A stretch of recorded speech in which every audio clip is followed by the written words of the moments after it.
ये 11 वर्षों में कार्य किया।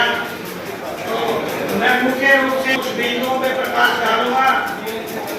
जैसे मोदी जी ने पिछले 11 वर्षों में एक लोक की भारत माता की जय, वंदे मातरम, वंदे मातरम। मैडम, आप क्या कहना चाहेंगे, क्योंकि कल भी कार्यक्रम था पोर्ट स्टेडियम में, छठा प्रोग्राम जैसा बताया जा रहा है। देखिए, हमारे को जो माननीय प्रधानमंत्री द्वारा ड्यूटीज मिली हैं, संकल्प यात्रा जो हमारी चल रही है, माननीय प्रधानमंत्री मोदी जी के 11 साल की उपलब्धियां हम गिनवा सभी जगह वार्ड वाइज जाकर, बूथ वाइज जाकर, सभी एमसी द्वारा मिलकर हम जन जन तक आवाज पहुंचा रहे हैं माननीय प्रधानमंत्री जी की।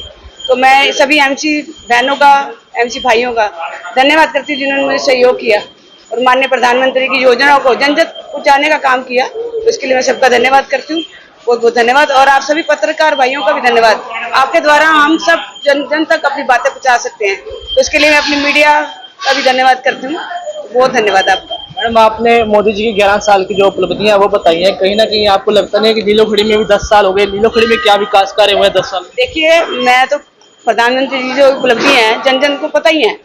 लास्ट 5 ईयर में मैं रही हूँ, सेकंड टाइम चेयरमैन हूँ, तो ये उपलब्धियां तो मेरे हाथों से गई हैं। आवास योजना तो मैंने खुद घर जाके माननीय प्रधानमंत्री जी की जो देन है, गरीब इंसान का घर बनवाने का काम किया है। अंत्योदय योजना, गरीब बंदे स्ट्रीट वेंडर के लोन मैंने दिलवाए हैं। मतलब उनका कार्य जो एक कहते हैं व्यवसाय बढ़ाने का काम जो माननीय प्रधानमंत्री जी ने किया है, तो उनके लिए मैं उनका धन्यवाद करती हूँ।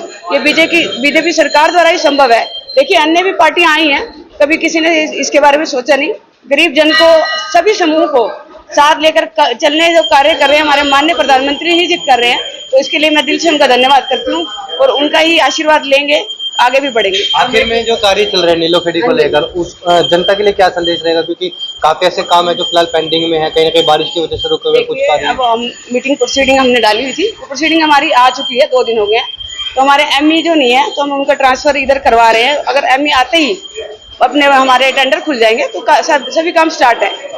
2014 में हॉस्पिटल की बिल्डिंग का कार्य शुरू हुआ था, जब जिस समय भगवान दास वीरपंथी विधायक थे, फिर उसके 5 साल बाद आजाद विधायक बने।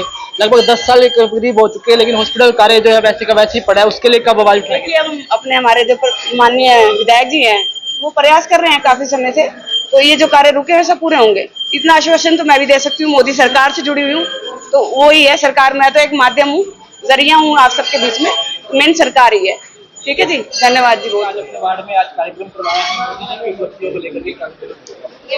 हाँ जी, ये कार्यक्रम इसलिए करवाया गया है कि मोदी जी की जो उपलब्धियां हैं उनको जन जन तक पहुंचाया जा सके, क्योंकि बहुत सारे लोग इन बातों से अनभिज्ञ ही रह जाते हैं कि मोदी ने क्या क्या कार्य किए हैं।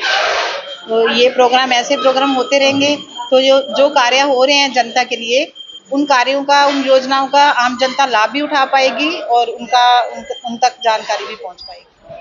मोदी जी के आने के बाद 11 सालों में किस प्रकार से देश बदला है, उसके लिए मोदी जी ने एक संकल्प लिया है कि 2047 तक हम भारत को विकसित राष्ट्र बनाएंगे। उसके लिए उन्होंने प्रत्येक जनता से निवेदन किया है कि इस जन भागीदारी इसमें ज़्यादा से ज़्यादा हो और हम मोदी जी के जो 11 साल की उपलब्धियां हैं वो जनता में लेकर आ रहे हैं।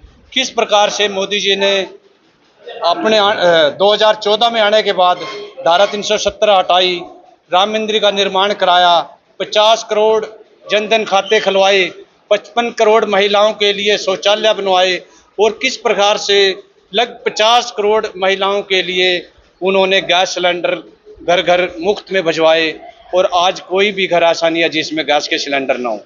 किस प्रकार से इस देश की व्यवस्था मोदी जी ने बदली है और उसके लिए मोदी जी ने पूरी अपनी जनता से आह्वान किया है कि संकल्प से सिद्धि ये कार्यक्रम आप पूरे देश में चल रहे हैं।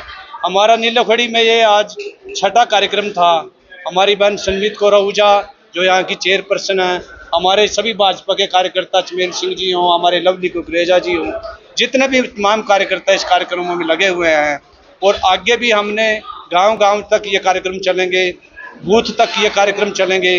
15 अगस्त तक ये कार्यक्रम चलने वाले हैं। कब से कब तक ये कार्यक्रम चलेंगे? ये कार्यक्रम 15 अगस्त तक लगातार जारी रहेंगे। इसके बाद हमारा 21 जून का योग दिवस है, 23 जून का डॉक्टर श्याम प्रसाद मुखर्जी का बलिदान दिवस है। उसमें हमने पूरे करनाल में छबील लगाकर और ब्लड कैंप लगाकर उसको किया जाएगा।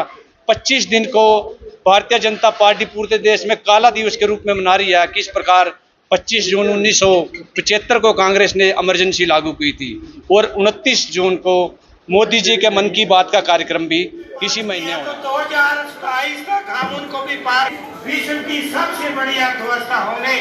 और जब आप तीसरी अर्थव्यवस्था हो के लिए आगे मोदी जी ने जो संकल्प लिया है सीधी तक पहुंचाना है।